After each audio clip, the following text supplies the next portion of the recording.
This morning, what I'm going to do is I'm going to share a message that some of you might have heard before.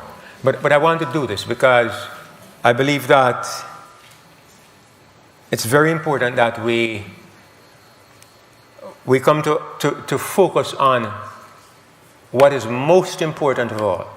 One of the things about religion, Christianity, is that there are so many different doctrines. It's daunting. It's not just if you're an Adventist, but I mean, even within Christendom itself, there are so many different denominations.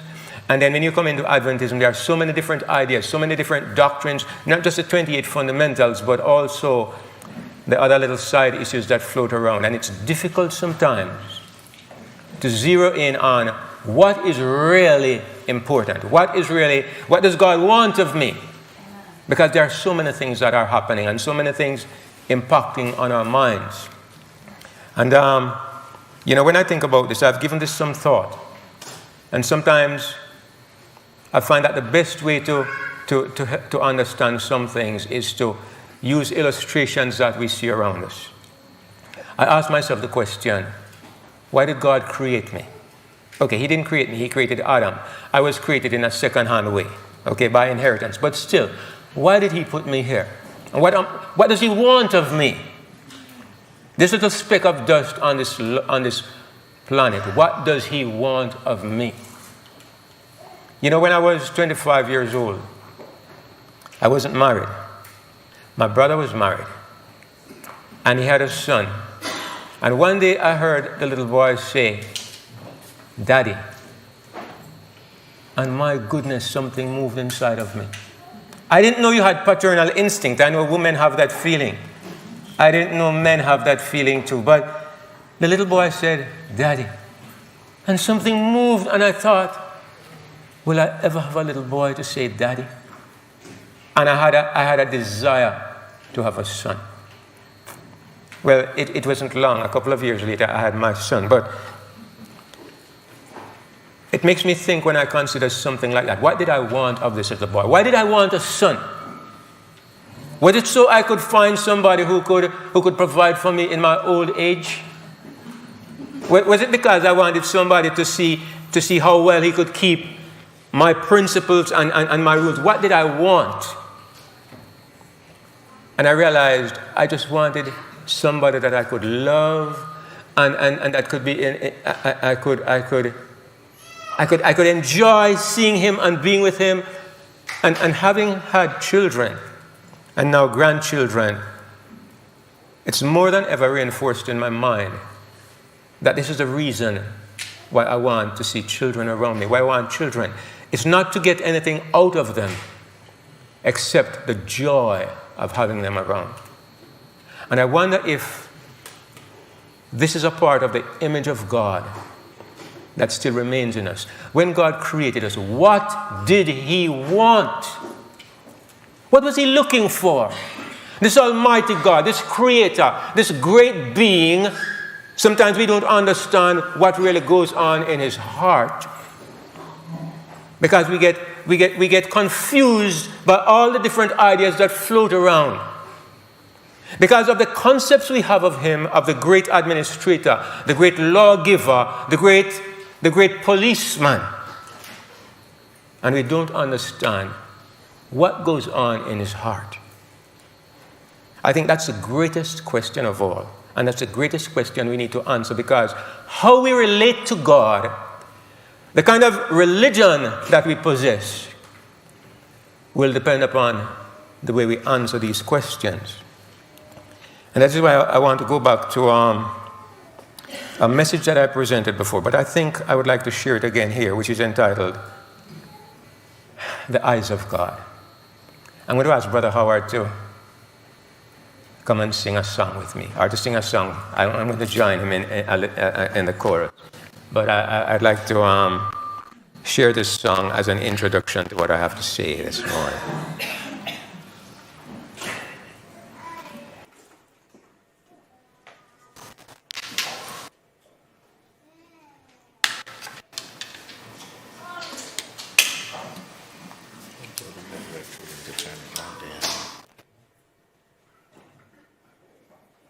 So, yeah, you do it.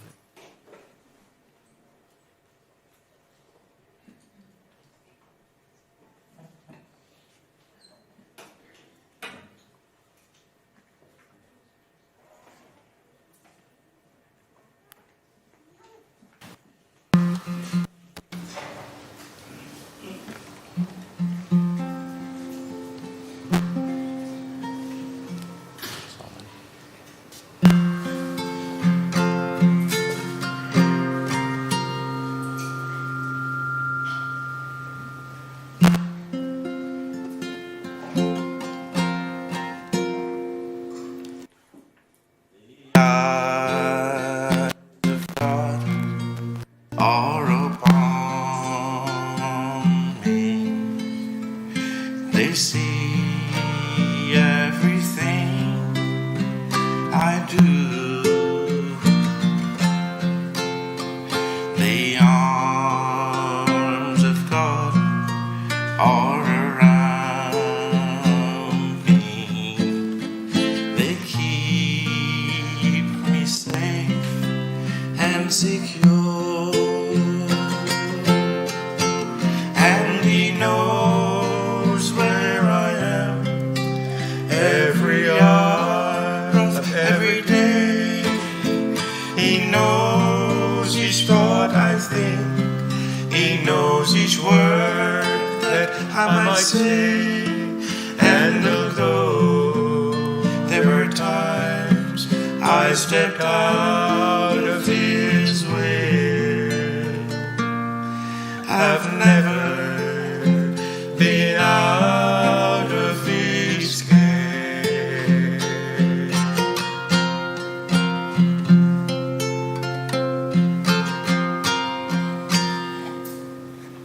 This changing world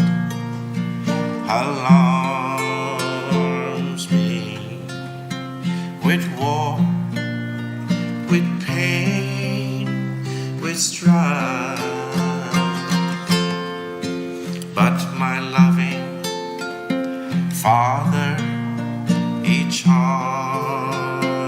me with joy, with peace, and with love. And He knows where I am every hour of every day. He knows each thought I think. He knows each word that I might say. And although there are times I've stepped out of His way, I've never been out of His care. And He knows where I am every hour of every day. He knows each thought I think. He knows each word that I might say. And although there are times I stepped out of His will, I've never been out of His care. I've never been out of His care.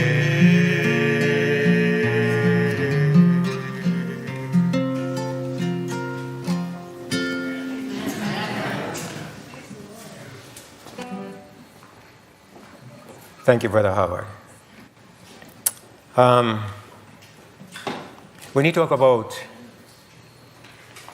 in the eyes of a person, what do you mean? You've heard people say, well, that's how it seems in your eyes. The phrase, the eyes of God, appears many places in the Bible. And it's interesting, if you just stop for a moment and just do a little revision in your mind, just do a little scan in your mind and ask yourself, what comes to my mind when I think of the eyes of God? You know, somebody says, God has got his eyes on you. What do you think? Somebody says, I have my eyes on you. How do you feel? Usually, it's not a very comforting feeling. It sounds like a kind of threat. And it's interesting. I want to read a couple of verses. Look at what it says in Proverbs 15 and verse 3. It's on the board. It's on the screen. It says, the eyes of the Lord are in every place, beholding the evil and the good. You read that, immediately what comes to your mind is, I had better be careful. I have to watch my step because God is seeing what I do. I don't know if something else comes to your mind, but that's what seems to jump out at me when I read it. Hebrews 4 and verse 13. I'm just using a sampling of a couple of these passages. It says in Hebrews 4 and verse 13, neither is there any creature that is not manifest in his sight, but all things are naked and opened unto the eyes of him with whom we have to do. And normally, you read that, as I said, there is a feeling of being under scrutiny and a feeling that says, I better be careful. You feel pressured. That's how I feel when I think of it that way. It kind of reminds me of the song that I think it started in America. It has an American tone about it. You better watch out. He's making a list, checking it twice. He's going to find out who is naughty or nice. Santa Claus is coming to town. And even in this little ditty, children's song, there is an overtone of a threat. You had better be good because somebody's watching you. And if you're not good, you're going to miss out. Only the good ones are going to be rewarded. So because these eyes are upon you, kind of threatening you, you have to strive and struggle to meet up to a certain standard. Is that how it feels when we say that God has got his eyes on you? Is that what it means? And I ask myself the question, why do we feel kind of subliminally threatened? Why do we feel subliminally threatened? If I ask you, do you feel threatened? You will say no. Do you think that God threatens you? You will say no because it's what you ought to say. But very often, what we say with our mouths is not actually what we feel in our hearts or what we have in the back of our minds. There's this subconscious idea that God, one of the main purposes of God is to monitor your activities to make sure that you're walking on a certain line. And if you slip off this line, then you are in great danger. I don't know. This dogged my step. This idea dogged my steps for many, many years. Because it's something we learn from we are children, and it stays with us, and it's difficult to get rid of it because it's bred into our psyche, into our way of thinking by society, by religion, and even by the experiences of life. And unfortunately, many of the things that we see around us, we impose them on God. You know? And I'm going to suggest a reason. I'm going to suggest one legitimate reason why we think like this. I say legitimate reason, even though I'm not saying that this is how it is, but it's a legitimate reason. And the reason is that go to the Bible, our handbook, and 3/4 of the Bible presents God as the God of the law. When you think of law, what do you think about? I'll tell you this. I'm driving down the road and I'm doing 80 miles per hour and I see flashing lights. What do? Instantly, I'm driving at 30.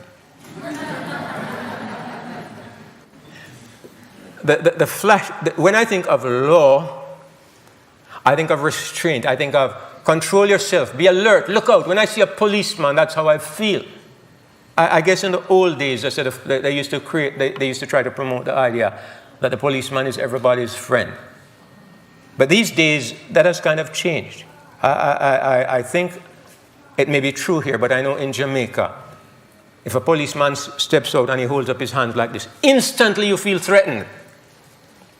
Instantly. It's kind of like when I'm coming through immigration in America. It's traumatic. I almost hardly want to travel because of immigration. There's a man you have to face, and the man's purpose is to find a fault.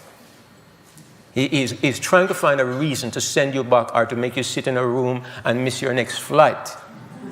I can't tell you how many times that has happened to Howard and me. And so when you get before this man, you're kind of tense. And then they're looking for you. They're looking to see if you're tense. Because if you're tense, they think you're guilty. So the whole system is aimed at making you fail. So you don't smile. Or if you smile, it's only a little. You don't make any jokes. You answer precisely exactly what you're asked, and you hold a straight face, and you're hoping that they will send you on your way.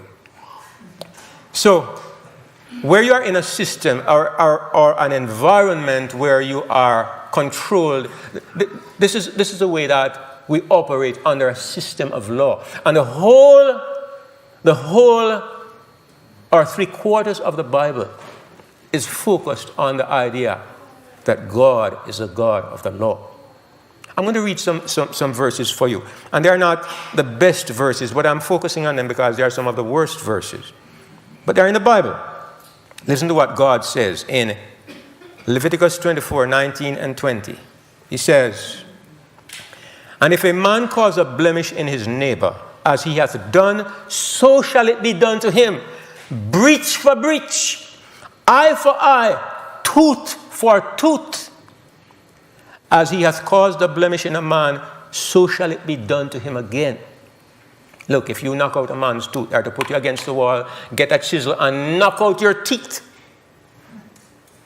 I heard a story, and it's a true story. It's barbaric, but there was a man who was driving through a community, and I think he knocked down a child and killed the child. And the people came out and they dug out his 2 eyes. You call that brutal, barbaric, primitive, mindless idiocy. But this almost sounds similar, doesn't it?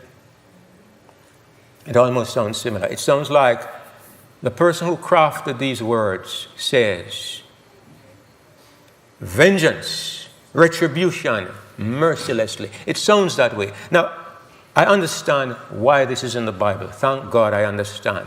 And I understand why God said it. But I'm saying, when you view God from the perspective of statements like this, you have a right to be nervous when he's around. You have a right. If this is how you see God, you have a right to be nervous. I'll show you a few others. This one we're all familiar with. It's Numbers 15:33-35. "And they that found him gathering sticks brought him unto Moses and Aaron, and unto all the congregation. And they put him in ward, because it was not declared what should be done to him. And the Lord said unto Moses, The man shall be surely put to death. All the congregation shall stone him with stones without the camp." This was the system of the law. It was the system of the law. It was a system where Israel was under the law. You see, here's something I'm going to say to you, and if you think about it for a moment, you will see the truthfulness in it. You cannot have a system of law that works unless you have penalties. Think for a moment. You have heard this illustration before. You say to your child, "Don't touch the cookies." He touches the cookies. Did you hear me say, "Don't touch the cookies"? He touches the cookies. I said, "Don't touch the cookies." He touches the cookies. After a while, that child is deaf to you. Your word means nothing. Your law becomes impotent and meaningless because there's no penalty attached to it. You see what I'm saying? Anytime you have a system of law, what I call legal law, you have to attach penalties to the law, or it means nothing. Just think about that for a moment, and you might begin to guess where I'm going. But even if you don't, we'll get there. So under the system of the law, these were the penalties. These were the penalties. You remember the story of Uzzah, all right? David is taking the ark back to Jerusalem. It's a joyous occasion. The Philistines had the ark for maybe about half a year. And they're going back to Jerusalem. And God has made a rule that nobody must touch the ark apart from the Levites. And there's a man beside the ark, and he's jumping for joy because they are bringing the ark back to Zion, to Jerusalem. And they are traveling on a road like some of these Jamaican roads. It's full of potholes. And the ark, the cart hits a pothole. And the ark jumps like it's about to fall off. Uzzah reaches up and touches the ark. And instantly, God strikes him dead. Goodness gracious. Under this system, how do you relate to God?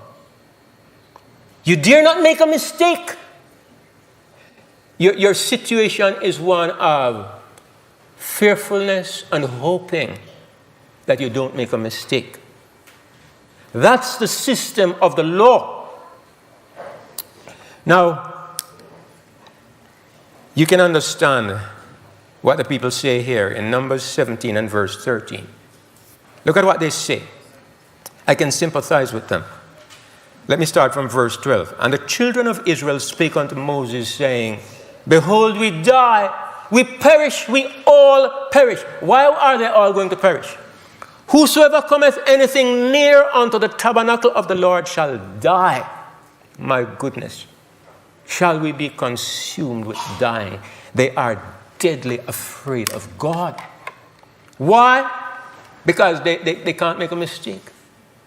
We're all going to die. That's what they're saying. We're all going to die. They don't know what to expect next. Now, unfortunately, this morning I can't explain all the reasons why God operated like this. I can't explain. Not this morning. And I'm going to suggest, if you have questions in your mind that are challenging concerning what was happening in the Old Testament, I'm going to recommend that you watch a video on our channel on YouTube. It's entitled The Greatest Parable. The Greatest Parable. I want to recommend that you watch this video because these difficult passages, they need answers. They need answers. And one of the problems that many people have with the Bible and with God is these kinds of situations. And if you don't have an answer, it's very difficult. But the point I'm really making this morning is that this picture of God exists in 3/4 of the Bible. And most people go with the majority carries. The other 1/4 of the Bible, which is Jesus and the New Testament, it does not carry much weight with people because the volume of the other part is so large. And also because many people think that the Old Covenant and the New Covenant are the same thing. They don't understand what was happening then. The typology, the illustration, the kinds of people God was dealing with, the lessons he was teaching, compared to what happened when grace and truth came by Jesus Christ. They don't understand. And I want to recommend that you watch that video if this is challenging to you. You know, when I was 11 years old, I went to high school. I was 11 years old. And I was a little boy. I went to this big high school, and I was thrilled at finally going to high school. It was 26 miles away from where I lived. Every day I traveled on the bus, or if I could get a ride, I went to school. And one day I was sitting in class, and there was a boy sitting in front of me. I remember his name until today because what happened made such an impression on my mind. This boy was Genish Chen Shu. We have all kinds of people in Jamaica. He's apparently from, but his name was Genish Chen Shu. And he's sitting in this chair and he's rocking back in his chair. And his chair fell over. And the teacher said, "Both of you boys get outside." I said, "I didn't do anything." He said, "Get outside." Okay, I'm 11 years old. I obey and I go outside. And we're standing there. And then I see the headmaster coming. Now, this is the first encounter I'm having with the headmaster in my 11-year-old life. The headmaster is coming. He's wearing his jacket, and he has his tie like they did back in those days. And he's walking, and he glimpses us. He sees us. He turns and he comes across. What are you boys doing here? And he doesn't wait for an answer. He says to the other boy, go to my office and get my cane. Cane? Beating instrument.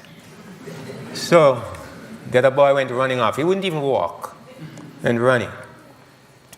He stands there and I'm standing there and he comes back with a cane. He asks no question. 6 strokes in my 11-year-old hands for nothing. 6 for me, 6 for the other boy, and he sends us inside. I'm 11 years old. I can't protest. I don't know. I'm new at this school. I just do what I'm told. 6 strokes for nothing. That man was at the school for 2 more years until I was in 3rd form. I never met him again. Do you know why? If I was coming and I saw him in the distance, I turned and I went the other way. I made sure I never encountered him again for the time I was at that school. He was not my friend. And I realized he wasn't put there to be my friend. He was put there to be my administrator. His purpose at the school was to see that the rules were kept and discipline was maintained. And what if he beat 1 or 2 little boys unjustly? It didn't matter. He was there to maintain the system. And I was just a little unit in a school of about 800 boys. And so my best bet was to keep out of his way. You see, in Jamaica, in those days, it was a hazardous thing being a student. They would make, you had to have on the right uniform, the right color socks. And if you weren't going barefoot, you had to have on the right color shoes. Sometimes in school, the teacher would run a pencil through your hair. You know, black children, their hair is naughty. They would run a pencil through your hair, and if it doesn't go through, you might get a beating. And if your shirt was out of your pants, you might get a beating. And if you had on the wrong color socks, they might send you home or give you a beating. I remember I used to go to, before I went to high school, I used to go to Cambridge Primary School. Every morning, Teacher Sweeney stood at the gate with his strap at 9 o'clock. If you come through the gate after 9, you are getting a beating. Many mornings, my mother said, go to school, it's your fault that you are late. My mother at home and the principal at the gate. I went into the bush and hid until evening. Once or twice, I admit I did that. But it was hazardous being a student, and the principal was not your friend. He was the law giver. He was the policeman. His purpose, he didn't know us. How could he know so many students? He just looked to see if your shirt was out of your pants or your socks were the wrong color or something. He's looking for a problem so that he can make an example of you. And not surprisingly, I longed for the day when I would be finished with school. Anyway, I give this example because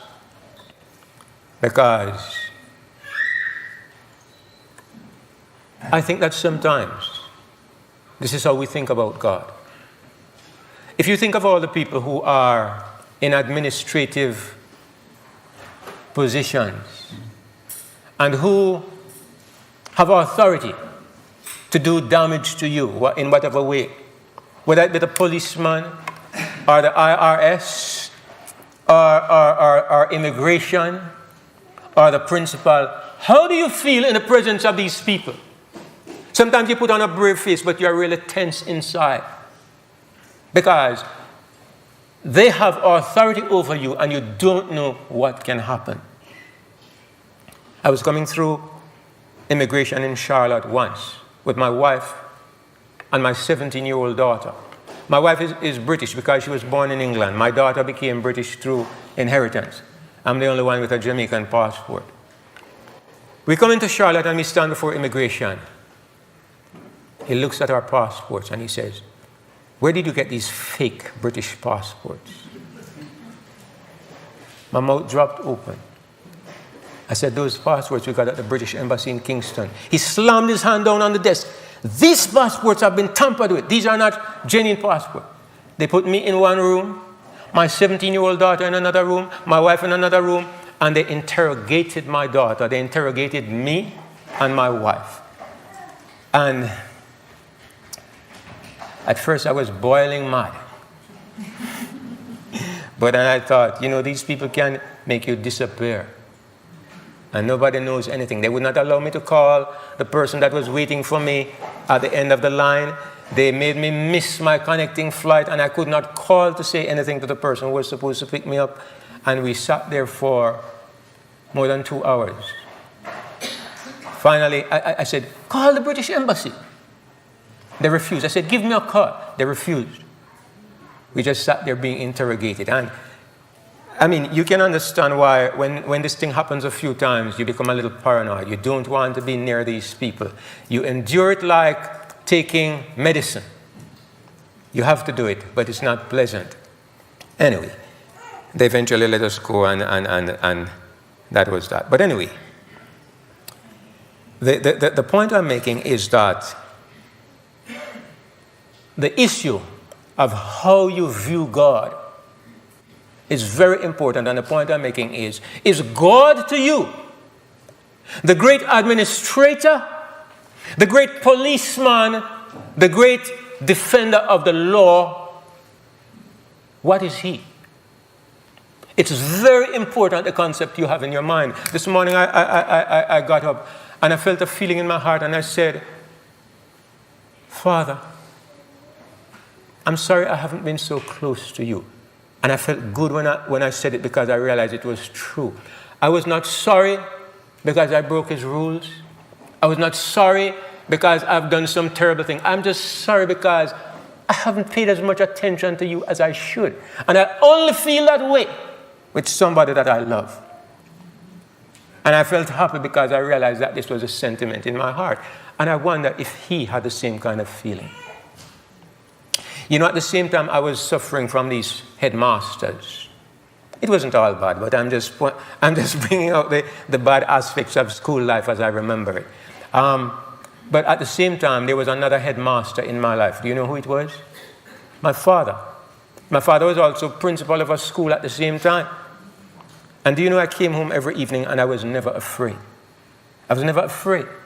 And I sat in his presence every day and I was never afraid. Even though he was a headmaster, what was the difference? One was my administrator. One was the defender of the rules. The other one was my father. One I had a legal relationship with. The other one I had a family relationship with. I'm not afraid of family who loves me. Yes, my father spanked me a couple of times when I was a boy because I was very troublesome. But even as a boy, when my father spanked me, I knew it was for my good. I saw the tears in his eyes. My father was an unusual father. He never spanked me in anger. He would call all the family, my mother, my brothers, sisters, and he would sit me down and he would talk to me. And then he would tell me how disappointed he was, and I would feel like a dog. And then he would say, I'm going to give you 4 strokes. And he'd give me 4 little taps. And I'd be bawling because I'd be so ashamed. But it never hurt. But it made such an impression on my mind, I never forget. And I knew that he loved me. When he died, it still makes me want to cry.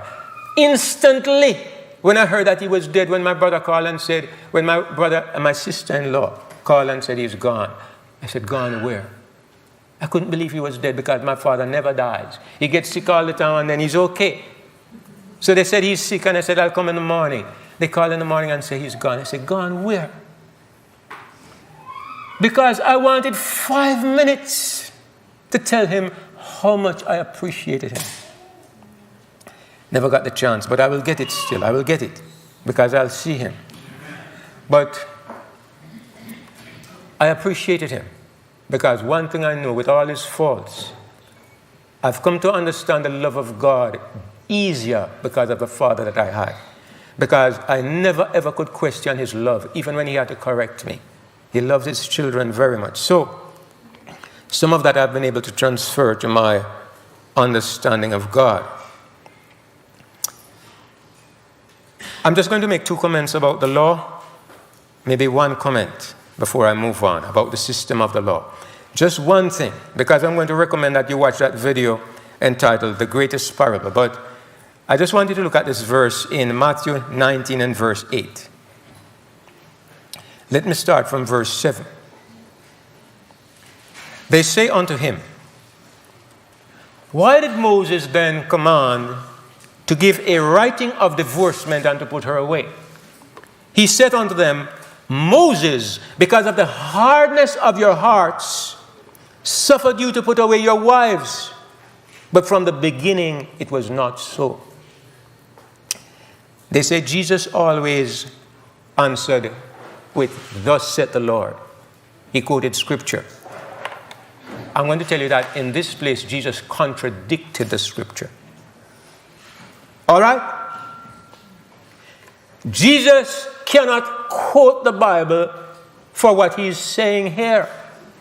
Because Moses, and it was not Moses. Who gave it to Moses? It was God. God says, give her a writing of divorcement and put her away. And Jesus says, why did God do this? Was this what God wanted? Was this the heart of God? Absolutely not. God made this rule because of your condition.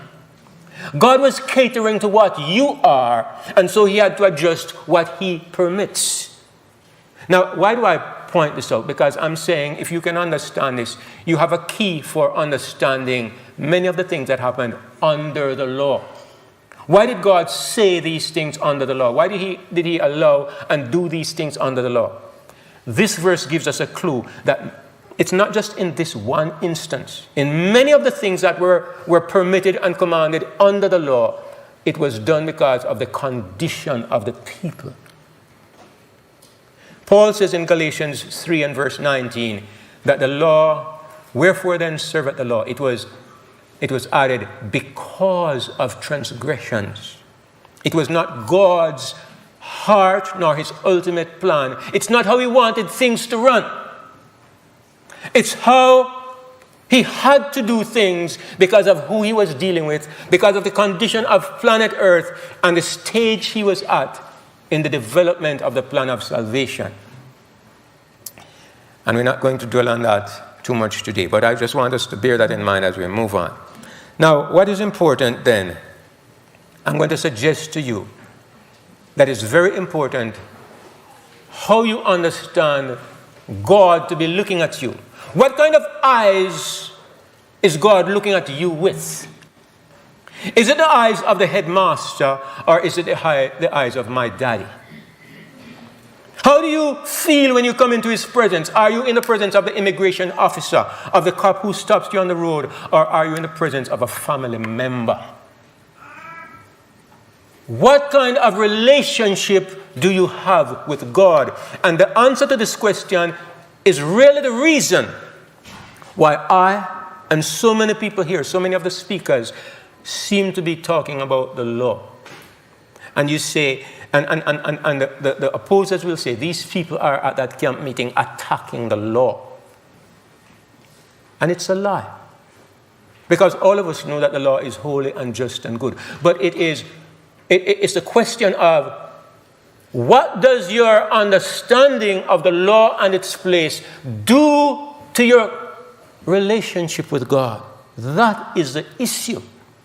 You think I'm against keeping the Sabbath? I'm a Sabbath keeper. You think I'm against, you think I am a thief? I used to be. I used to be a fornicator, all of that. You think I am wanting to go back to this? I walk in harmony with the law better than many who are criticizing. It's not about getting attacking the law. It's about what kind of relationship do you have with God? This is the point. How do you see God and how do you relate to God? And many people, because of the legal environment, are treating God like the big policeman, like the immigration officer, like the headmaster. That's how they see God. They are fearful in his presence. They really want to avoid him, but they know they must go through the motions of worship in order to be saved. So they go to church and they read their Bibles and they have family worship, but they are tentative around God. They feel like Uzzah. They feel like Uzzah, they might touch the ark and drop dead. They don't know what to expect.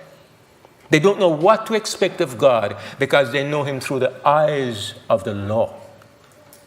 They feel like he's a Santa Claus who is making a list and checking it twice, finding out if you have been naughty or nice. I'm not afraid of God anymore. I'm not afraid. I met a little girl here. She's about 2 or 3 years old. Brother Daniel's little daughter. She's at the back there. And the greatest desire I have in my heart is for that little girl to be comfortable with me. Because Daniel said, say hi to Brother David. And she's hiding in her father's bosom. And I'm thinking, before this camp is over, I'm going to let her be comfortable with me. I was playing hide and seek with her last night. What does God want of you? What did he create you for? To put you under pressure and tension? To make you suffer, to find an excuse to wipe you out of existence? What does he want? I think of my children and my grandson. All I want, they're free to make mistakes. They're free to make mistakes. Do you think I expect my grandson or my children to be perfect? What I want of them is that they can feel comfortable in my in my presence. When my father was an old man, the greatest joy in his life was when his children gathered around him and we sang together. It made my father light up when his children gathered around him. No pressure, no expectations, no conditions, no thou shalt, just his children around him. What does God want from you? This is why Paul says, without faith, it is impossible to please God. Because what is faith? It's a statement that says, I trust you. I'm comfortable with you. I feel comfortable with you. I feel that you mean me nothing but good. That is faith. And God says, what I want of you is faith. And if you have faith, everything else is all right.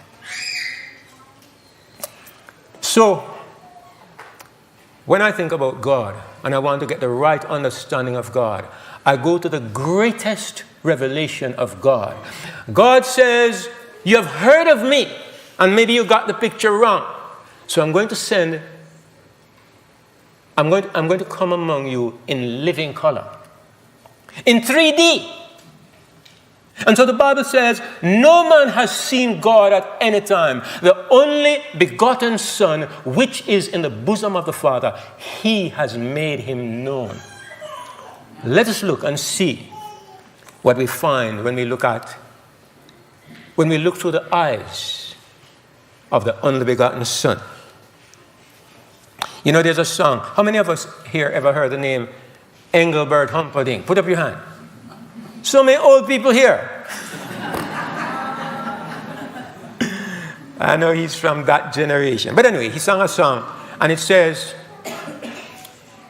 I don't know if it was his song, but I heard him sing it. It says,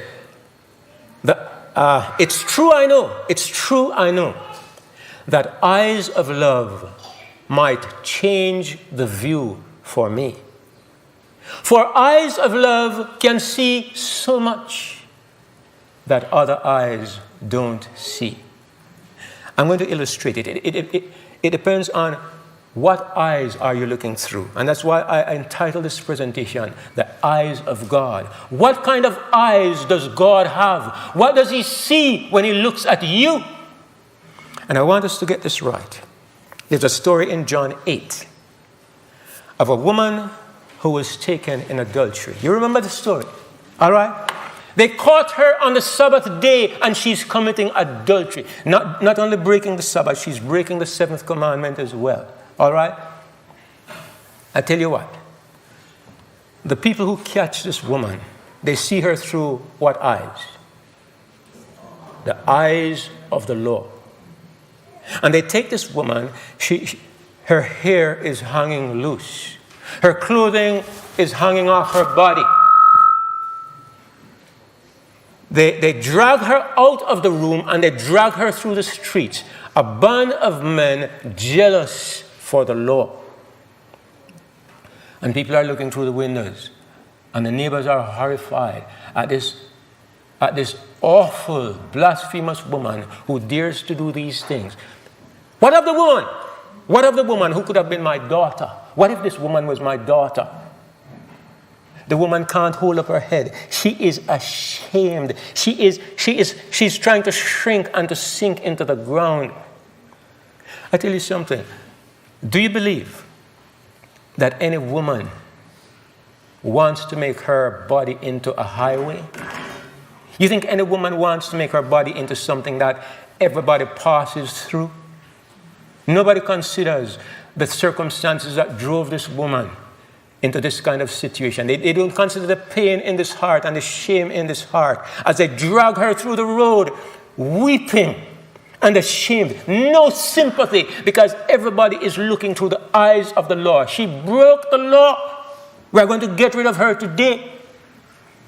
And they put her in the presence of somebody who sees through the eyes of God.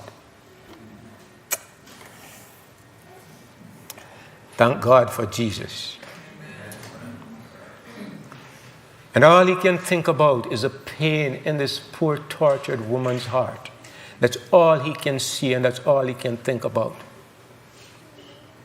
And his heart is bleeding as he shames those murderers, sends them on their way and says to the woman, I don't condemn you. Yes, he says, go and sin no more. But though he says, go and sin no more, do you think that had anything to do with his forgiveness? He forgives her unconditionally and he says, I don't want you to be in this anymore. I don't want you to shame and disgrace yourself anymore. I don't want you to have this pain anymore. Don't do this anymore. But I don't condemn you.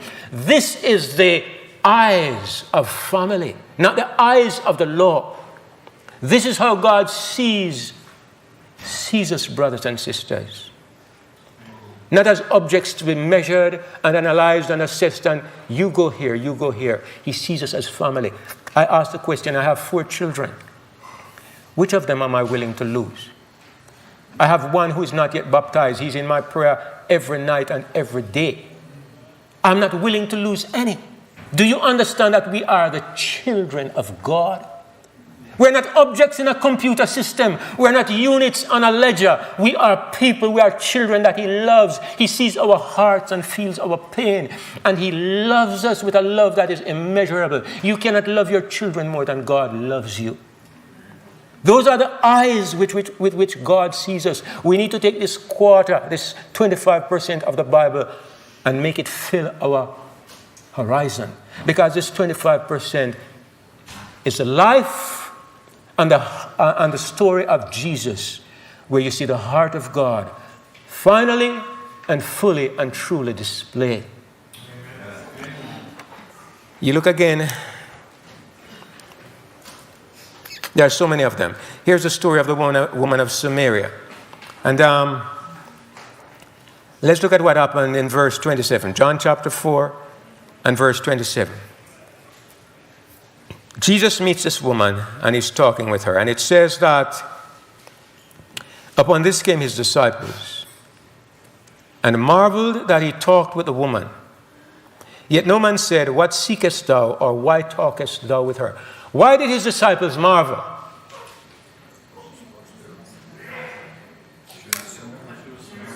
She's a Samaritan and a woman and a husband thief. She's a husband thief. She is immoral. She is from a race that they consider to be dogs. And Jews have nothing to do with Samaritans. And they're marveling that Jesus is comfortable with this woman. What eyes are they looking through? They are looking through the eyes of rule and law. And this woman is disqualified. And here is Jesus, and he's sitting with this woman. And he's happier than he has been for a long time. This woman that has had 5 husbands, and this one is not her own. This woman that, I remember one night, a friend of mine, we were in Kingston, and we saw a group of prostitutes at the side of the road. We were handing out tracts.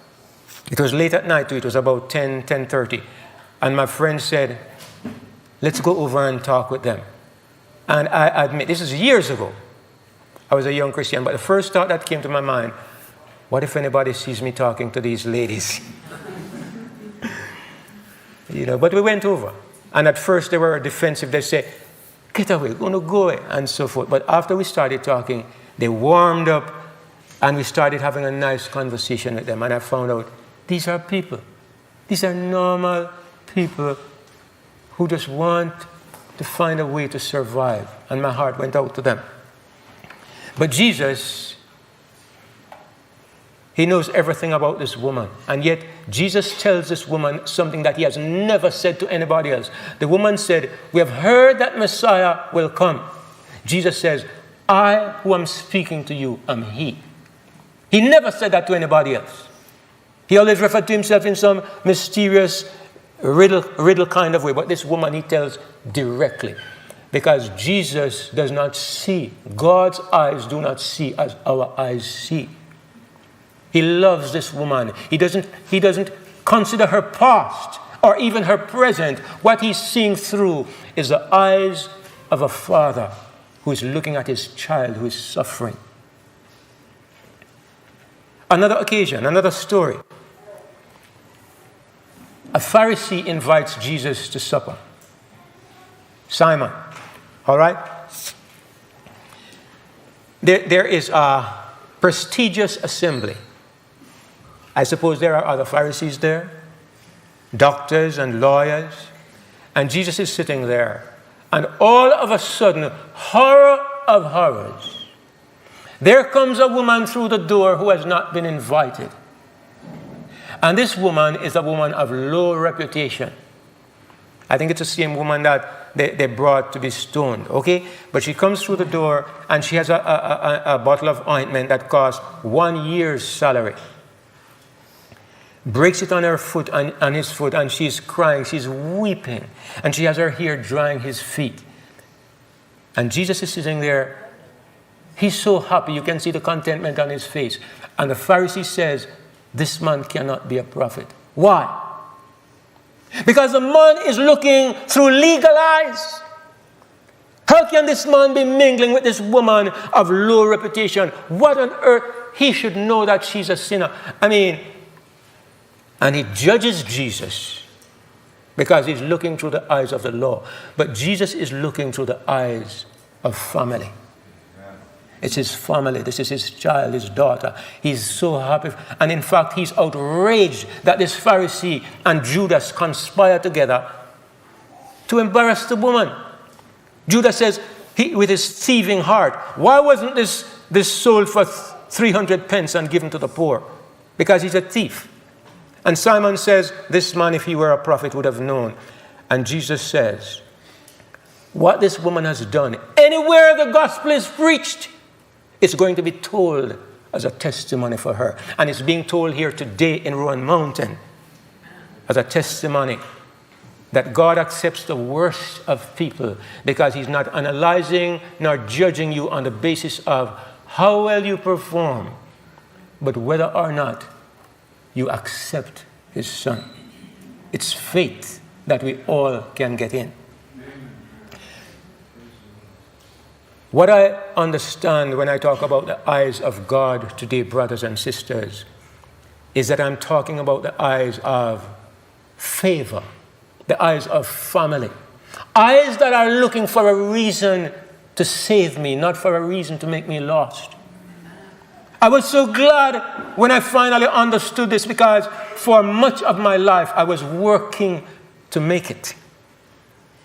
I always dwelt upon those verses and those statements that says we must strive with all the power God has given us. We must overcome every sin, every temptation if we're to make it. And look, I strove. I heard somebody say, if you lick your fingers between meals, it's a sin. And I try to live by that. I heard that somebody says it is written, it is a sin to forget. I see the sister's face because I know as we get older, we sin more.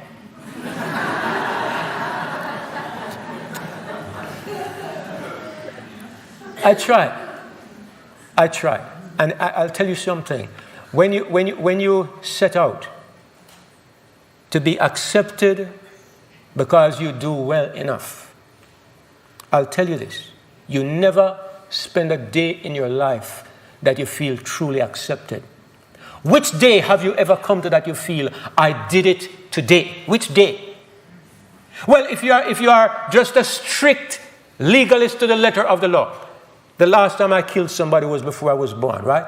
The last time I committed adultery or fornication was, I've been married 44 years, so it was sometime before that. The last time I stole, I can't remember. I mean, if you go by the letter of the law. But what about the motives and the intents of your heart?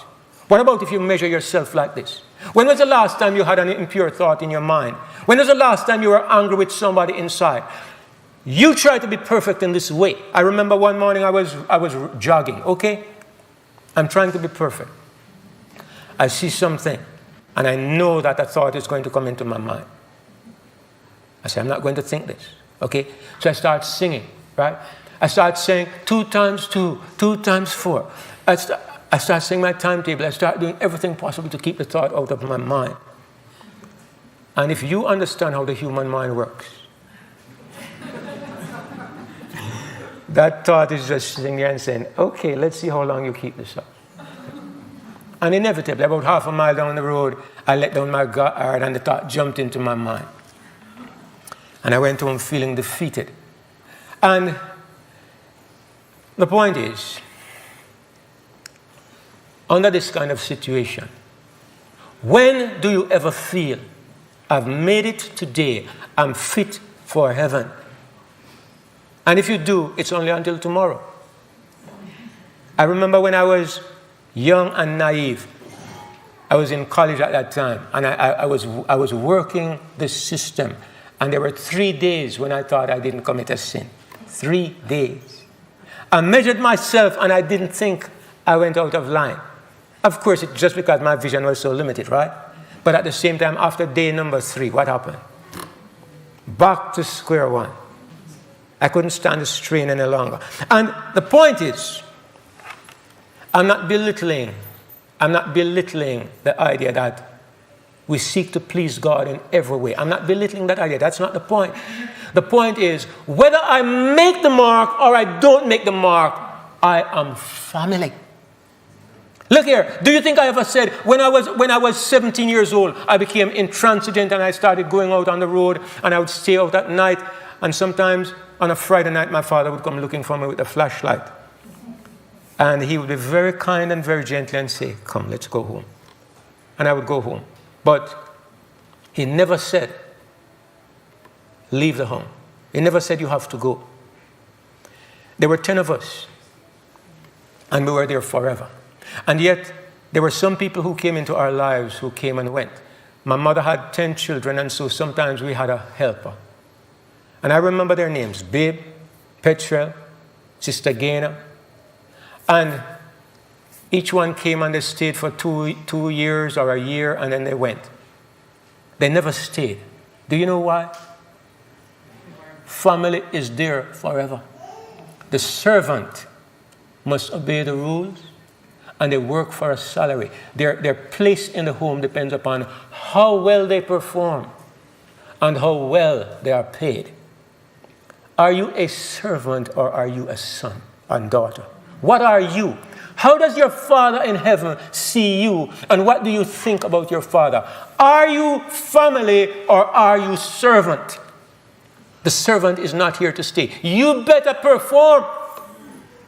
That's the only reason you are going to stay in the home. But sons and daughters make mistakes and they stay because you are not there because of how you perform. You are there because the blood flows in your veins.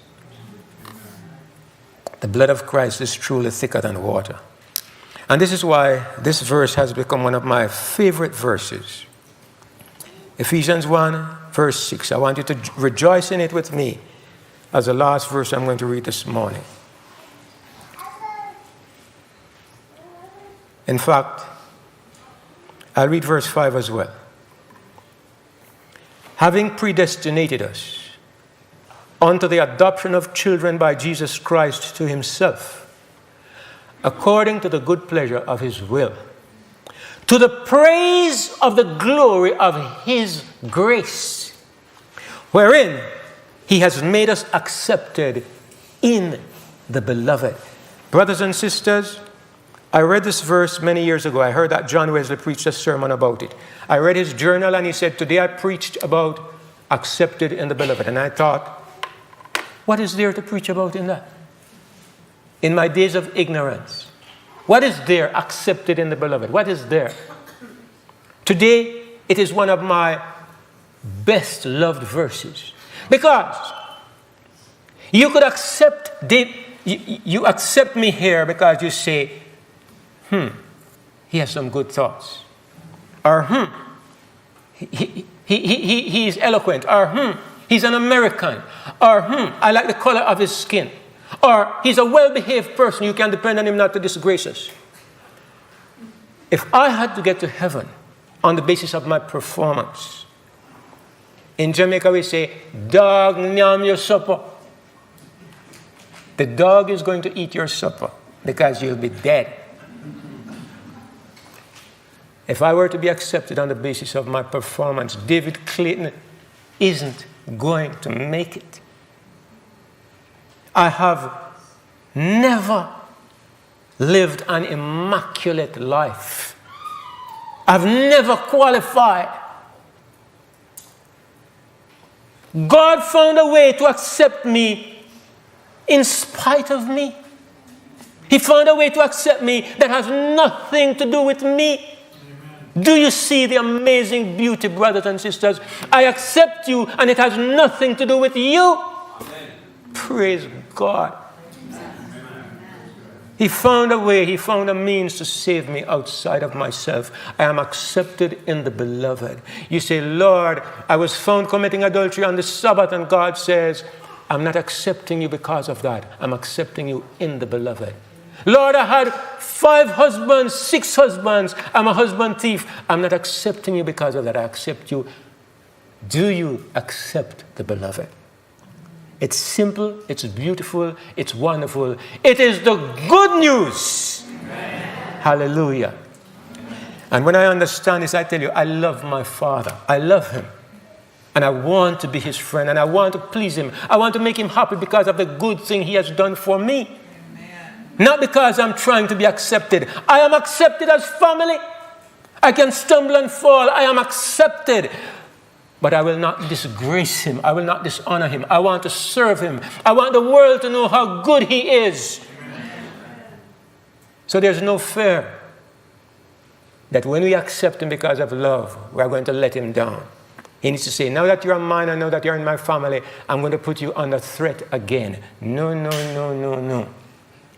God has removed threat out of the relationship because relationships don't do well when there is threat in it. You want to put it to the test? Tell your wife, the next time my breakfast is late, I'm going to send you away. Tell her that. And see how well it will work.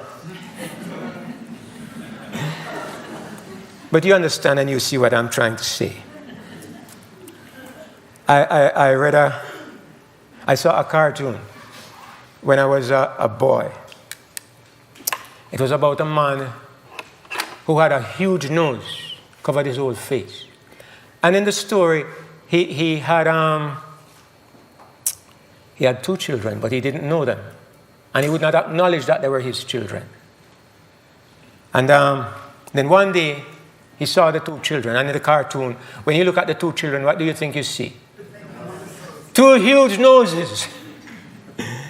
And the man says, look at those faces, full of character.